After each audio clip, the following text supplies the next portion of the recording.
오늘은 섬기기라고 하는 제목으로 말씀을 나누려고 합니다. 섬김이라고 하는 말은 디아코니아라고 하는데, 이 말은 시중을 든다 또는 섬긴다는 의미를 갖고 있다고 그럽니다.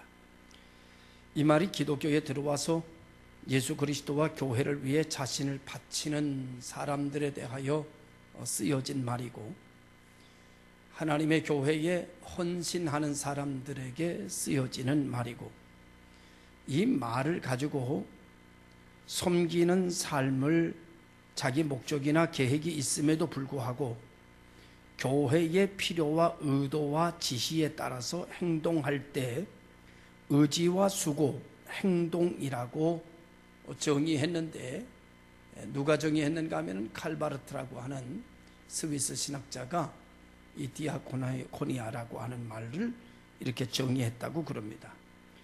예수님께서 마태복음 23절에 말씀하시기를 너희 중에 큰 자는 너희를 섬기는 자가 되어야 하리라. 누구든지 자기를 높이는 자는 낮아지고 누구든지 자기를 낮추는 자는 높아지리라.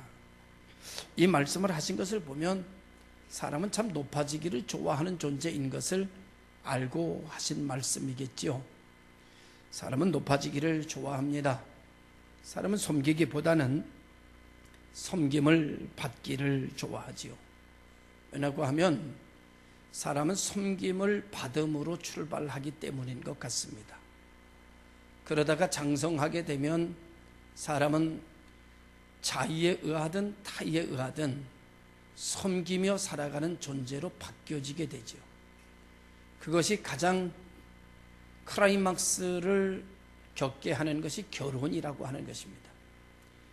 결혼하기 전에 남자와 여자가 만나게 되면 서로 사랑하게 되고, 사랑이라고 하는 감정은 섬김을 만들어내는 역할을 하게 됩니다. 그래서 그 사랑은 자녀를 만들게 되고, 자녀가 태어나게 되면 한 단계 더 높은 섬김이라는 부모의 섬김을 만들어 가기를 시작하게 됩니다. 그렇게 인생은 섬기는 행복을 알아가고, 섬기는 행복을 누려가고, 섬기는 행복 속에서 열매를 만들어 가는 것이 인생의 여정이라고 볼 수가 있는 것입니다. 하나님께서는 인간을 만드실 때 이런 삶의 여정으로 인간을 만들어 놓으셨기에, 인간은 섬김의 삶을 살아갈 때만 인간이 인간다워진다라고 볼 수가 있는 것이죠.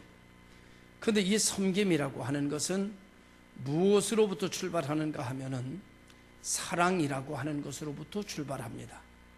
사랑하지 않으면 섬김이 불가능합니다.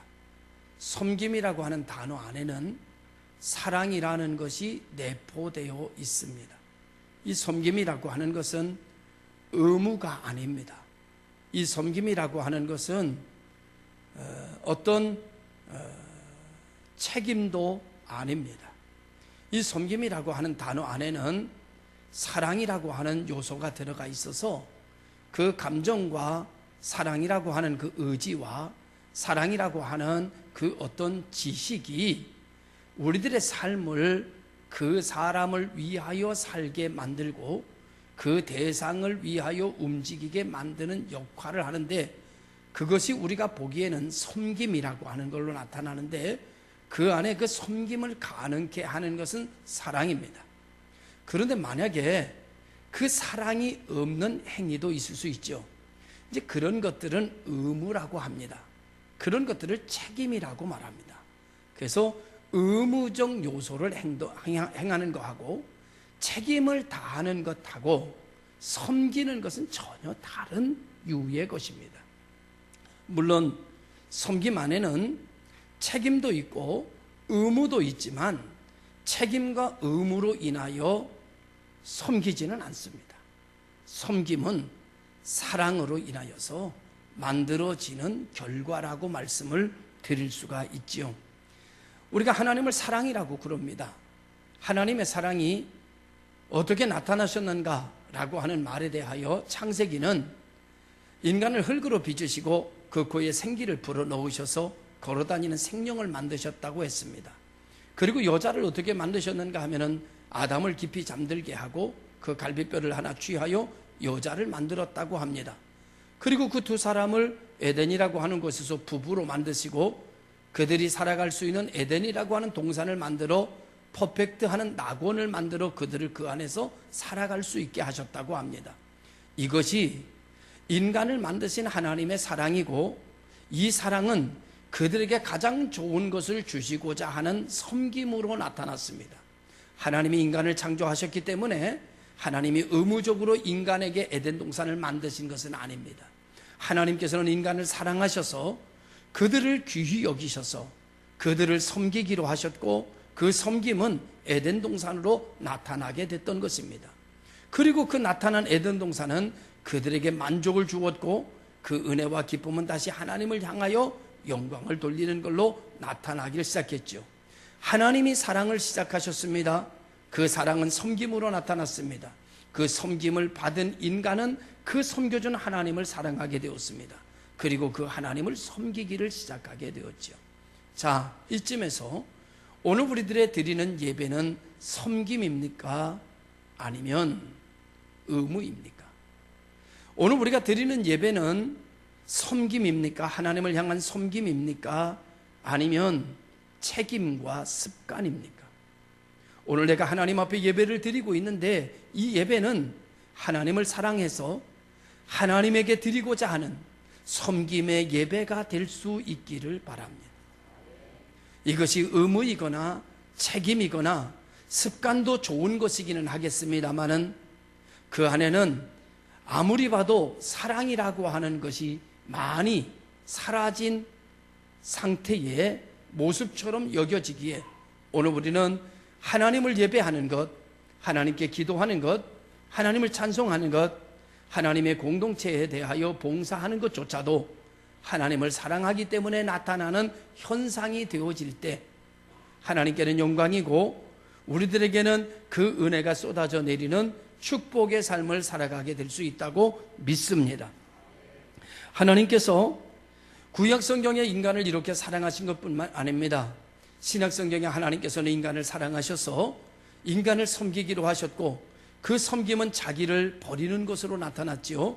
그래서 말씀이 육신이 되어 우리 가운데 거하셨고, 우리의 죄를 대속하시기 위하여 십자가에 죽임을 당하셨고, 그리고 무덤의 장사됨을 겪기까지 그분의 사랑은 입으로 하는 사랑이 아니라 그분의 사랑은 섬기는 것으로, 섬김의 사랑으로 나타나게 되었고, 그 섬김으로 말미암아 오늘 우리가 하나님의 자녀되고 멸망치 않고 영생을 얻게 되고 하나님을 아바 아버지라 부를 수 있고 그의 의를 의지하여 하나님께 나아갈 수 있는 은총의 사람들이 되어지게 된 것입니다. 이런 의미로 보면 오늘 우리가 드리는 것은 하나님을 사랑하는 섬김인가, 아니면 내가 하나님의 나라와 하나님의 그의 의를 위하여, 내가 하나님의 이름에 하나님의 의를 위하여 쓰임받기 위하여, 하나님의 일을 감당하기 위하여, 하나님의 나라를 더 확장시키기 위하여 내가 하나님의 이름을 부르는가, 아니면 나를 위하여, 내 욕심을 위하여, 내 문제를 위하여 하나님의 이름을 부르는가. 아무리 봐도 저와 여러분들 모습 속에는 하나님을 위하여 하나님의 이름을 부르기보다는, 하나님의 일을 위하여 하나님의 이름을 부르기보다는 나의 일을 위하여, 나의 유익을 위하여 하나님을 부를 때가 훨씬 더 많기에 하나님이 우리를 사랑하신 사랑하고는 본질적으로 차원이 다른 사랑의 신앙생활을 하고 있는 것을 고백 아니할 수가 없는 것이죠. 여러분이나 저나 오늘 이 섬기기라고 하는 말씀을 들으면서 저 자신에게, 여러분 자신에게 오늘 우리의 가슴 속에 사랑은 남아있나?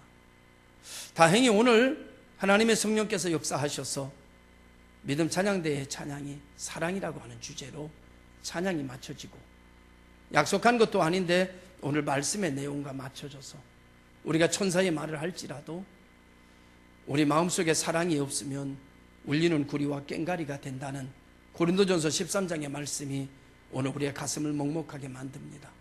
천사처럼 말은 할 수 있겠죠. 천사처럼 표정도 지을 수 있겠죠. 중요한 것은 선한 말을 할 수 있지만 당신의 마음속에 그를 향한 사랑은 남아 있습니까? 하나님을 향한 사랑이 예배가 되고, 하나님을 향한 사랑이 기도가 되고, 하나님을 향한 사랑이 봉사가 되고, 하나님을 향한 사랑이 우리들의 삶의 활동이 된다면, 그래서 그의 섬김으로 나타난다면 우리들의 삶이 있는 곳에는 하나님의 나라가 이루어질 것이고, 거기에는 사자굴 속에 어린이가 들어가도 물지 않고 독사의 굴에 어린이가 손을 넣어도 물지 않는 그런 아름다운 공동체, 하나님의 성령이 통치하는 공동체로 만들어지지 않겠습니까?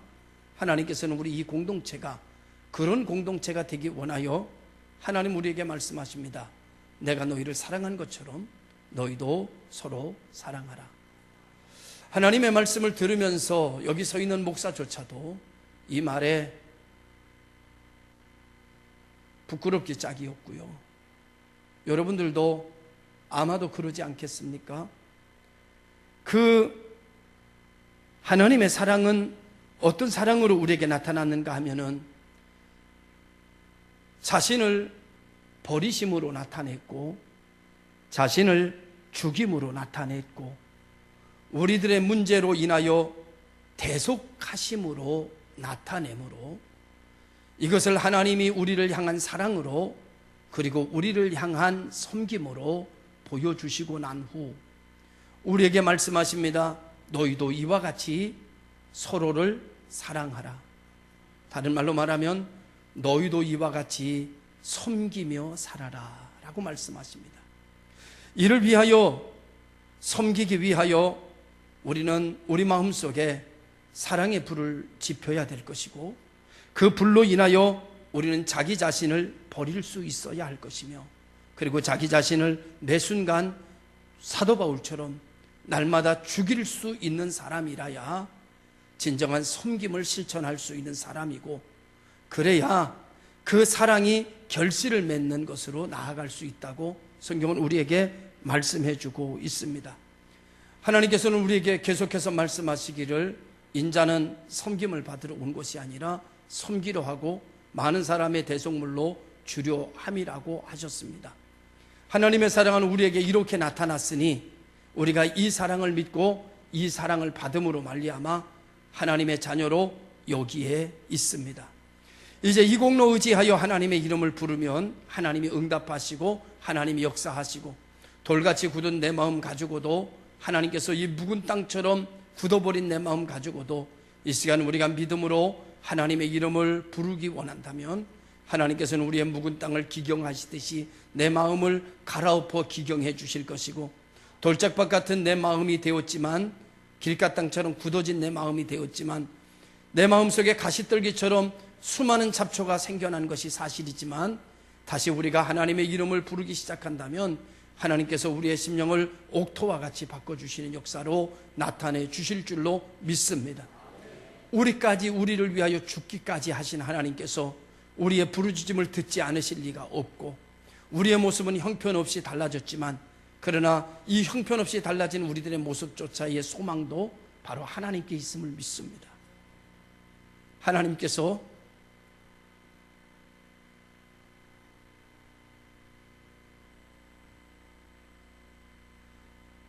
우리들의 모습을 옥토와 같이 한 번 더 기회를 주셔서 우리들의 마음이 내 감정과 내 생각과 내 의지와 내 욕심에 의해서, 내 판단과 내 상식에 의해서 내 신앙생활이 움직여지는 나의 생활이 아니라 하나님의 전적이신 역사하심을 따라, 하나님의 통치하심을 따라, 하나님의 성령의 기름 부으심을 따라 마가의 다락방에 있는 제자들이 달라진 삶을 살 수 있었던 것처럼 하나님께서 우리 이 공동체에게 그런 강권적인 역사를 부어주셔서 마지막 때에 내 뜻대로, 내 의지대로, 내 감정대로 사는 것이 아니라 하나님의 전적인 역사를 통해서 우리가 움직여지고 살아갈 수 있는 그런 목사가 되면 얼마나 좋겠어요. 그런 여러분들이 되시면 얼마나 좋겠어요. 하나님께서 그런 은혜를 우리에게 내려주시기를 기도합니다.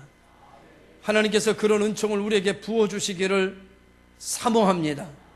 하나님께서 여러분과 나에게 그런 은혜를 주셔서 이 시대에 마지막 때를 잘 준비하고 마지막 때에 영혼의 샘터로, 영혼의 신앙 공동체로 더욱더 부흥하고 불붙는, 여기에 내가 너희를 사랑한 것처럼 너희도 서로 사랑하라, 내가 너희를 섬긴 것처럼 너희도 서로 섬기기 위하여 너희 자신을 죽이고 날마다 자신을 처복종시킬 수 있는 사람들이 되거라고 하시는 하나님의 말씀이 오늘 우리들의 삶을 변화시켜 갈 수 있기를 주님의 이름으로 부탁합니다. 하나님께서 오늘 우리들에게 말씀하시기를 이 섬김에 대하여 마태복음이나 다른 성경에, 마태복음 다른 성경에도 사복음서에 기록됐지만 마태복음 26장에 보면 하나님께서 양과 염소를 이렇게 구분해 놓으시는데, 양과 염소와 같이 양은 하나님의 백성이고 염소는 마귀의 백성인데, 하나님의 백성을 양으로 구분해 놓고 그들에게 말씀하시기를 너희들은 내가 헐벗었을 때 입을 것을 주었고 굶주렸을 때 먹을 것을 주었고 감옥에 갇혔을 때 너희들은 나를 찾아와 위로해 주었다 라고 얘기하니까, 양이 되었던 사람들이 말하기를 하나님, 우리가 언제 하나님을 헐벗었을 때 우리가 입혔으며 굶주렸을 때 먹을 것을 드렸으며 언제 감옥에 갇혔을 때에 우리가 찾아뵈었습니까? 라고 말하니까 하나님께서 그들에게 말씀하시기를, 이건 기록되어 있지 않은 말이지만 제가 숨은 말씀 찾아내면 내 이름으로 지극히 작은 자에게 한 것이 곧 나에게 한 것이다. 주님께서 그렇게 말씀하셨습니다. 여기서 아주 중요한 것은 내 이름으로입니다. 이 말을 다른 말로 좀 확장시키면 나를 사랑함으로입니다. 나를 사랑함으로 이웃을 섬긴 자는 곧 내 나를 섬긴 것이니라 말씀. 다시 말하면 양과 염소를 구분하는데 오늘 이 말씀에서는 섬김이라고 하는 잣대로 양과 염소를 구분하고 있다라고 하는 것을 우리가 볼 수가 있습니다. 오늘 우리는, 저도 여러분들도 섬기며 살 수 있는 공동체가 되었으면 좋겠습니다. 아주 짧은 인생, 오늘이라도 하나님이 부르시면 가야 할 텐데 오늘 이 주어진 시간을 주님께서 우리를 사랑하신 것처럼 사랑으로, 섬김으로 다시 꺼진 사랑을 다시 불을 붙이며 삭제된 관계를 다시 복원시킬 수 있는, 그래서 하나님이 그렇게까지 하시면 좋을 것 같은 것이 그냥 원수까지 사랑할 수 있는 나를 만들어 주셨습니다. 그죠? 아멘이죠. 때로는 원수는 전혀 사랑할 마음을 내게 주시지 않았으면 좋겠다는 생각을 가질 때도 있지만, 생각해 보면 이 마음 속에 삭제된 원수까지도 사랑할 수 있는 마음 다시 한번 넣어주셔서 오른뺨을 때리면 왼뺨을 돌려대는 섬김, 오리를 가자면 십리를 동행할 수 있는 섬김, 겉옷을 달라면 속옷까지 벗어줄 수 있는 섬김이, 그게 바로 나였으면 좋겠다는 생각을 갖습니다. 왜 이 이야기를 하는가 하면 이건 내 지식으로 안 되니까요. 내 의지로 안 되니까요. 이건 내 감정으로, 내 경력으로 이루어지는 게 아니니까요. 이것은 하나님께서 주셔야 되는 일이고 하나님께서 나를 변화시켜 주셔야 가능한 일이니까 말씀의 시간을 통하여 하나님께 기도합니다. 하나님, 나를 그런 사람으로 만들어 주시옵소서. 모든 이들에게 사랑을 주고 모든 일을 섬기며 살 수 있도록 하나님께서 나를 그렇게 만들어 주셨으면 좋겠다는 생각을 갖습니다. 오늘 우리 모든 성도들이 그렇게 될 수 있기를 원합니다. 그래서 이 복 있는 교회 신앙 공동체가 얼마나 많이 모이느냐, 많이 모였으면 좋겠습니다. 그러나 얼마나 많이 모이느냐보다 더 중요한 것은 이곳이 낙원이 되고 어린아이가 사자굴에 들어가서 놀아도 안전하고, 어린아이가 독사굴에 손을 넣어도 물지 않는 그런 사랑이 넘쳐 나는, 그 사랑이 서로를 섬기며 귀히 여기는 공동체로 변화될 수 있는 하나님의 나라가 이곳에 이루어질 수 있기를 주님의 이름으로 축원합니다. 현대를 살아가는 데 있어서 두 가지의 자산이 있대요. 하나는 무형자산이고 하나는 유형자산이랍니다. 말 그대로 무형자산은 눈에 보이지 않는 자산이고요, 유형자산은 눈에 보이는 자산이랍니다. 그런데 사람들이 말하는 무형자산을 뭐라고 이야기하는가 하면 스마일이래요. 웃음이래요. 웃으며 사는 거래요. 그게 재산이래요. 여러분, 스마일은 아무나 합니까? 마음의 웃음이 있어야 얼굴에 웃음이 있죠. 여러분, 마음의 웃음이 없을 때 강제로 얼굴에 웃음을 가지면 오래 가지 못합니다. 그러나 마음의 웃음이 있으면 얼굴의 웃음은 오랫동안 머물게 되는 것이죠. 이렇게 얼굴에 미소를 짓고 사는 것이, 이것이 우리에게 자산 중에 자산, 무형자산이랍니다. 그리고 또 하나의 자산이 있는데, 그것은 누구 하나를 만나도 유쾌하게 말할 수 있는 유머 감각이래요. 유머 감각. 요즘은 웃기는 남자가 좋다며요. 요즘은 웃기는 남자만 좋은 게 아니고요, 웃기는 여자도 좋아요. 요즘 이 시대의 트렌드가요, 웃기는 남자랍니다. 그리고 웃기는 여자랍니다. 이 웃길 수 있고, 이 개그가, 이 조크가, 농담이 통할 수 있고 농담을 나눌 수 있는 정도의 여유, 이것이 무형자산이래요. 세 번째, 어떤 것을 이야기하고 있는가 하면 긍정의 마음이래요. 모든 것을 긍정적으로 보는 것, 이것이 무형자산이래요. 무형자산이 이 외에도 얼마나 많이 있겠습니까? 그러나 이 무형자산이 내게 자산으로 움직여지기 시작하면 무형자산이 유형자산을 움직이기 시작한대요. 그래서 그 유형의 자산을 내게로 들어오도록 역할을 한대요. 그래서 여러분들이 이 이야기를 좀 더 실감나게 알기 위해서 제가 이런 예를 한번 들어보려고 그럽니다. 어떤 한 사람이 슈퍼를 해요. 그런데 어느 한 가게에는 가게만 하면 사장이 생글생글 웃으면서 인사를 하고, 그리고 아주 재미난 유머 감각을 가지고 사람을 맞이해요. 그리고 계산을 해주고 친절하게 그가 나갈 때 인사를 해요. 그랬더니 그 사람의 있는 지갑의 돈이 그 다음번에도 유형자산이 그 가게로 들어오기를 시작하는 거예요. 근데 또 한 가게는 아주 묵뚝뚝해요. 얼굴에 표정도 없어요. 보기만 해도 무서워요. 아주 묵뚝뚝하게, 됐어요, 가져가세요, 이렇게 말을 해요. 그러면 그 표정과 그 모습이 다음번에 그 손님의 지갑에 있는 유형자산인 돈이 그 가게로 들어오지 않는다는 거예요. 다시 말하면 무형자산이 유형자산을 움직인다는 말입니다. 오늘 이 시대는요, 서비스 시대래요.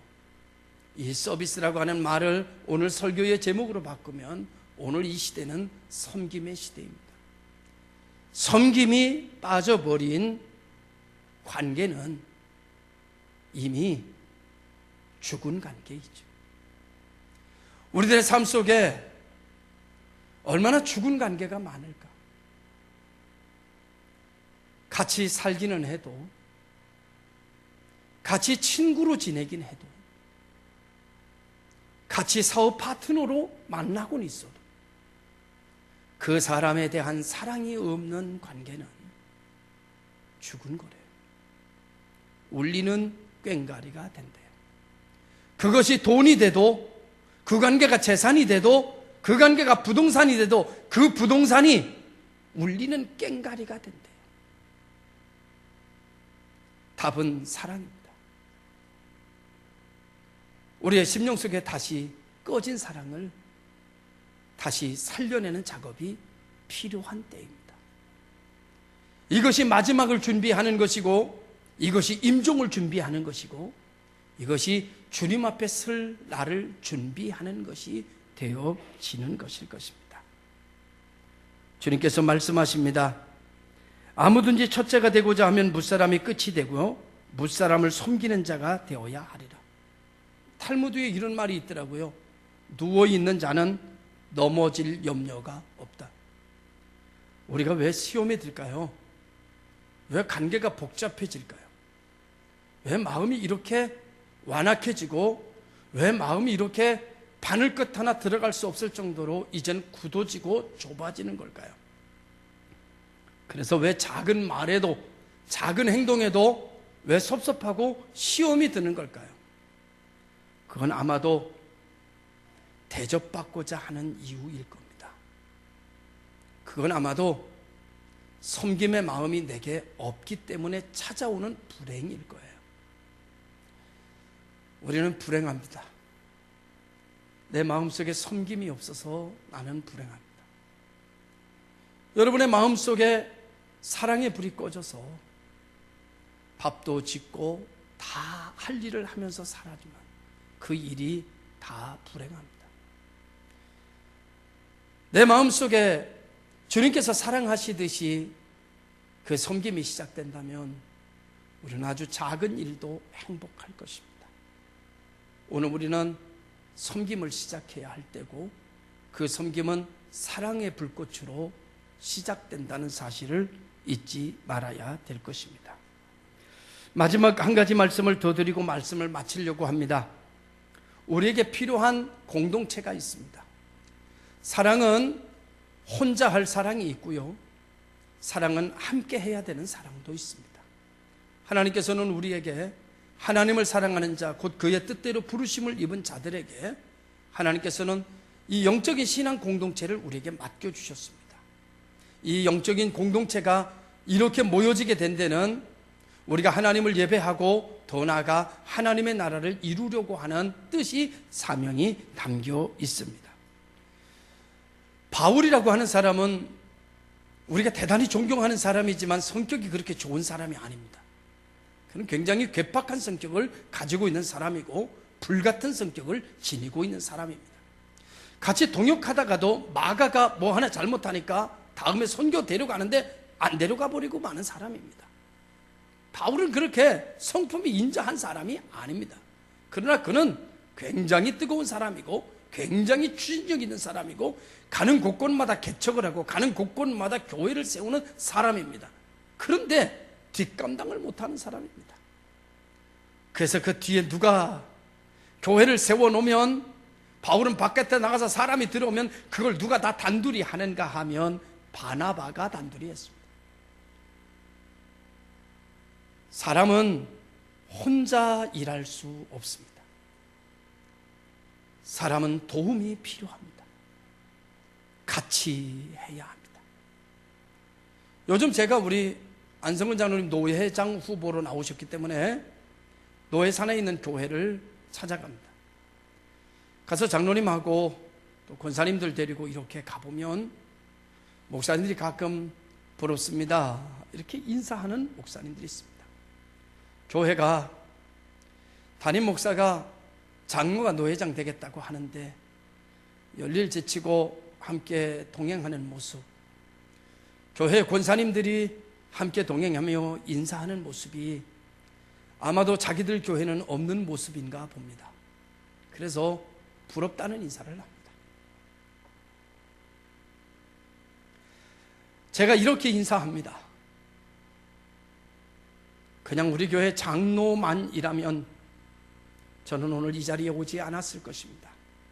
적당하게 명분만 세울 정도만 하고, 그리고 이렇게 희생하지 않을 것입니다. 근데 말이죠,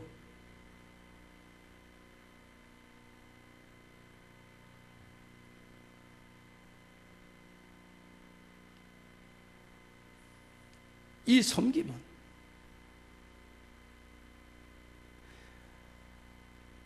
보이기는 목사와 장로의 섬김이지만 기억하십시오. 이건 목사와 장로의 섬김이 아닙니다. 목사기 때문에 장로를 섬기는 것도 아니고, 장로기 때문에 목사를 섬기는 것도 아닙니다. 오늘의 이 섬김은 글쎄 장로님은 어떻게 생각하는지 모르겠어요. 이거는요 사랑입니다. 사랑하기 때문에 하는 겁니다. 장로이기 때문에 하는 게 아니에요. 사랑하지 않으면 이렇게까지 할 수 없습니다. 우리 권사님들이 아침 9시부터 어떤 때는 새벽 6시부터 출발하죠. 밤 12시까지 차에 몸을 싣고 흔들리며 다닙니다. 왜 그럴까요? 복 있는 교회 장로이기 때문일까요? 난 그렇게 보지 않습니다. 장로님을 향한 사랑입니다. 우리 교회가 장로님이 이번에 선거에 대해서 노회를 잘 섬길 수 있기 위해 기도합니다. 왜 기도하십니까? 복 있는 교회 장로이기 때문입니까? 물론 맞습니다. 그러나 기도하는 이유는 사랑 때문입니다. 왜 저를 사랑합니까? 그가 지금까지 교회를 사랑한 것이 있기 때문입니다. 왜 저를 사랑하십니까? 완벽한 인간이기 때문이 아닙니다. 힘들고 어려울 때 그가 교회를 향해 보여줬던 그 사랑 때문입니다. 사랑하는 성도 여러분, 우리는 함께 가야 합니다. 함께 가는 사람은 사랑이 있어야 됩니다. 그 어떤 기준도 사랑보다 더 큰 기준은 없습니다. 우리의 마음이 이런 일 저런 일로 찢기고 상해서 하나님이 주신 공동체에 대한 사랑을 불이 꺼졌다고 한다면 여러분 다시 불을 붙이십시오. 그리고 하나님이 주신 이 공동체가 하나님의 나라처럼 될 수 있도록 저도 여러분들도 힘을 내셔서 우리 서로 사랑으로 섬기며 우리끼리만이면 어떻습니까? 더 이상 안 오면 어떻습니까? 성경에 위배되는 말이기는 하지만 그러나 우리가 서로 사랑으로 섬기고 우리가 사랑으로 서로 존중할 때 이곳을 찾아오는 수많은 사람이 그 사랑에 빠지지 않겠습니까? 진정한 교회, 그것은 섬김으로 시작되는 것입니다. 하나님은 오늘 이 시대에 우리 한 사람 한 사람을 우리에게 붙여주셨습니다. 못났지만 괴팍하지만 절제도 잘 못하지만 그래도 불구하고 하나님이 붙여준 이들이 우리들입니다. 주께서 우리에게 말씀하십니다. 인자는 섬김을 받으러 온 것이 아니라 섬기러 오고 많은 사람의 대성물로 주려 함이니라. 내가 너희를 사랑한 것처럼 내가 너희를 섬긴 것처럼 너희도 서로 사랑하라. 너희도 서로 섬기며 살아라. 이것이 내가 너희에게 주는 새 계명이니라. 기도하겠습니다. 하나님의 새 계명을 따라 살기를 원합니다. 우리 마음속에 꺼진 사랑의 불을 지펴 주옵소서. 그리고 사랑으로 섬기며 사랑으로 살게 하여 주시옵소서. 오늘 이 시간 이 자리가 사랑의 불꽃이 다시 붙는 하나님을 사랑하고 하나님이 만들어주신 공동체를 사랑하고 그리고 서로의 개인적 관계 속에 꺼진 불이 다시 붙을 수 있도록 주여, 내가 나에 의해 움직여지지 아니하고 하나님의 은혜에 따라 움직여지는 내 감정, 내 내 생각 되게 하여 주옵소서. 주여, 나를 변화시켜 주옵소서. 주여, 내게 사랑의 불을 피워 주시옵소서. 예수님의 이름으로 기도드리옵나이다. 아멘.